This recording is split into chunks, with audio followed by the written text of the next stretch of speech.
Over the last 10 years, the Kansas State Board of Education rightfully bragged about having higher proficiency standards than most states. In the past, proficient on our state assessment equated to proficient on the National Assessment of Educational Progress, according to the U.S. Department of Education. But the State Board of Education recently lowered the proficiency standard, and now proficient on the state assessment is more like basic on the national exam. Now, the state board claims rigor isn't reduced, but they admit that the process they used to set the standards had specific outcomes in mind. It's like grading on a curve to get the results you want. Senator Renee Erickson, who chairs the Senate Education Committee, is joining us today. Senator, the State Board of Education wants parents to believe that eighth grade reading proficiency went from 22% last year to 46% this year. Is that dramatic improvement believable, or did they lower the bar? Well, Dave, I think that Kansans are smart and they can see that our students did not gain that much in proficiency. Obviously, the bar was lowered, and sadly, it's going to give parents a false sense of security if they don't stop and think, why did my child improve so dramatically? So it's really a disservice to our parents and our students. Has this happened before? It has happened before. Back in 2002, when they raised proficiency standards, well, actually, um, our proficiency rates doubled when proficiency standards were reduced. So let me make sure I say that correctly. In 2002, our proficiency doubled when the standards were reduced. So we've seen this before. And then in 2015, the state board raised the standards again, and proficiency went from 85% to 30%. Now, it's just not believable that performance actually changed that much in 1 year. So we're moving the goalpost rather than actually getting students to where they need to be. Yeah, that's right. And along the way, proficiency levels on national assessments remain steady at around 30% each year, but now they've dropped into the mid 20s. So, why do you think the state board lowered the bar this year? Well, Dave, the only thing I can say is that the best predictor of future behavior is past behavior. This is not a new way for them to deal with what the data is telling us. And whenever it gets to a point where they know they have no way of addressing what the real problem is, which is what we're doing in our classrooms isn't working, they come up with a way to deflect from that by changing the data, by manipulating the data, by moving the goalpost, so to speak. And so this is another example in that pattern. What about college readiness on the ACT? Hasn't that also been declining? Sadly, it has. You know, back in 2015, we had about 32% of our students who were college ready in English, reading, math, and science. And now we're at 18%. We are below the national Hmm. average. And to your point, Dave, we know the ACT, the NAEP, the state assessments are all telling us a similar thing pretty consistently and pretty correlated. But the state board's response, the department's response is to say, well, that's really not telling us what we know it's telling us, so we're just going to change the rules. Now, while the State Board of Education and the Department of Education have been basically trying to cover up what's been happening, the legislature has been going the opposite direction. Legislature passed the Every Child Can Read Act in 2022, and then in 2024, you passed the Kansas Blueprint for Literacy. Why did the legislature take those actions? Well, despite what the education establishment would like us to believe, Dave, the legislature does have a constitutional responsibility for the scientific improvement of our students in vocational and academics. It's what Article 6 says.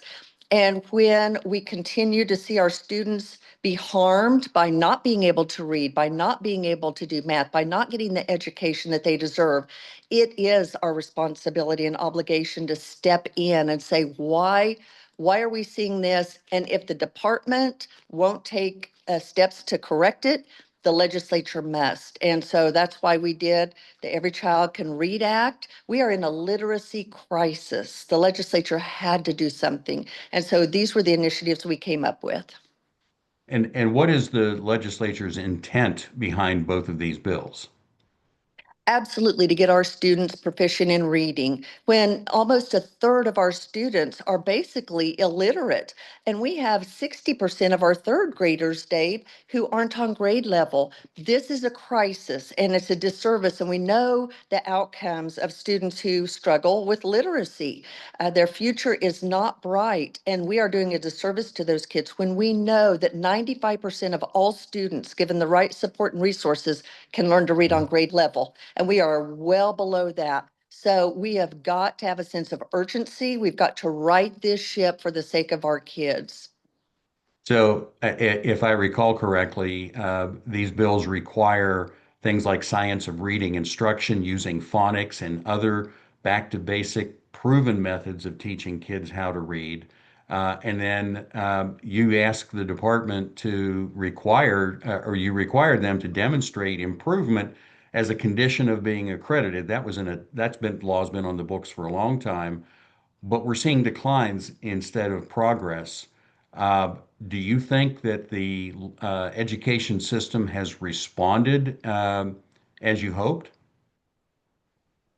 Definitely not. There seems to be a culture of you can't tell us what to do Mhm. attitude rather than, hey, let's focus on what's best for kids. What we're doing obviously isn't working. And they now admit that. They now admit that whole language and the way that they were teaching kids to read is not the proper way to teach kids to read. We know that phonics, the science of reading, works.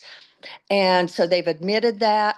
But without the push from the legislature, Dave, I'm afraid they would still be on the path of whole language or balanced literacy, which does not work. But we forced their hand.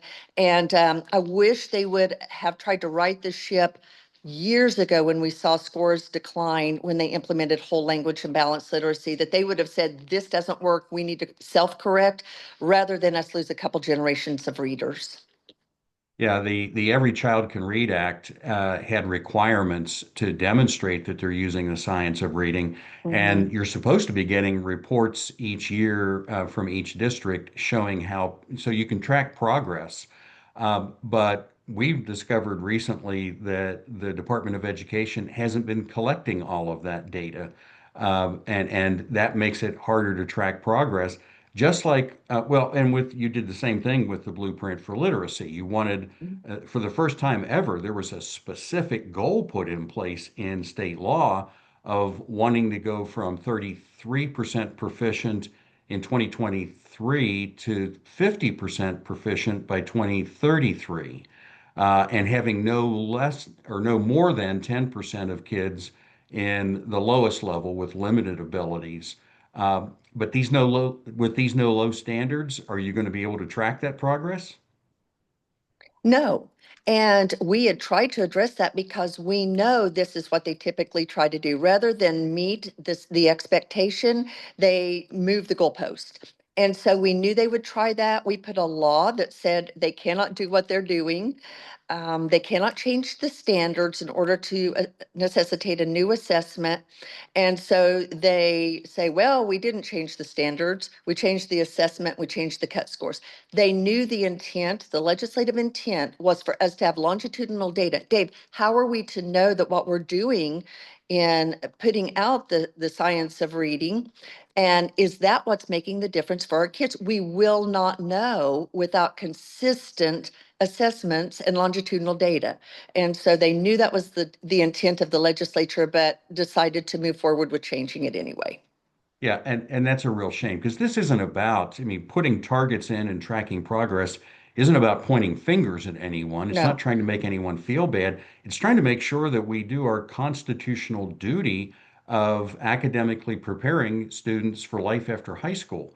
And unfortunately, it seems like the State Board of Education has just wanted to change how we grade tests. It's kind of like going from instead of having an A be 90 to 100, they're kind of saying, let's make it 70 to 100. That's good enough for Kansas. That might help make the state board look better, but it really is a disservice to students. Fortunately, there are some states that are going the opposite direction. Oklahoma recently reinstated higher standards in response to a public outcry. They had, the year before, they did the same thing. They dumbed down the standards and the public reacted. And so this year they just announced they're going back to their high standards. Virginia, which by the way has an appointed state board of education, recently raised standards at Governor Glenn Youngkin's encouragement. Now, as you said, the Kansas legislature has the legal authority to reinstate the previous test with the higher standards. Do you think public pressure is building on legislators to do that? I wish public pressure was greater than it is. I'll tell you, Dave, the pressure isn't coming so much from the public, it's coming internally from the legislature as we realize that our students are not receiving the education that they should get. I wish the public were more engaged. I would love to have a public outcry against this. Sadly, I don't know that a lot of people know exactly what's going on, but I can tell you there is a growing appetite among the legislature to say, we're not going to allow this to happen.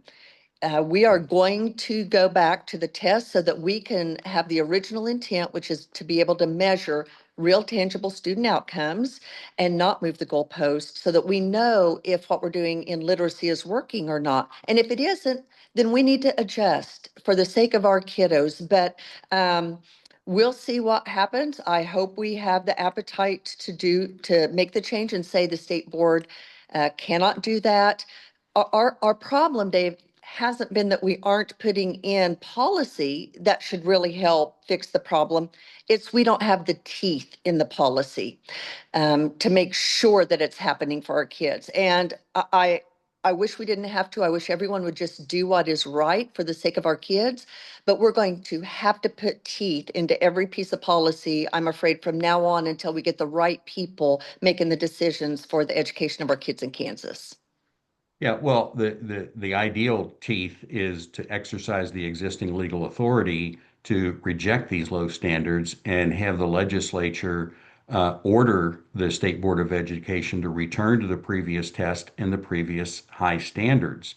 Um, do you think that, I mean, because, well, as you said earlier, the State Board of Education has really been kind of at odds with the legislature. In fact, a few years ago, they made the declaration that it's a fourth branch of government.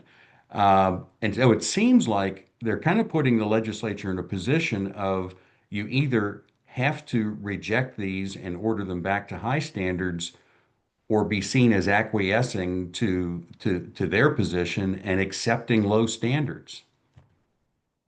Yeah, and I don't think that's acceptable at all. And Mm. the disconnect between the state board, we should all be working together. This should not be a partisan issue.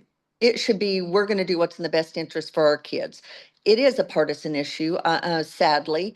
And that narrative has continued in the Education Funding Task Force, where we have a current Board of Education member impugning the motives of people in that task force, saying that we want to actually do what's harmful to students.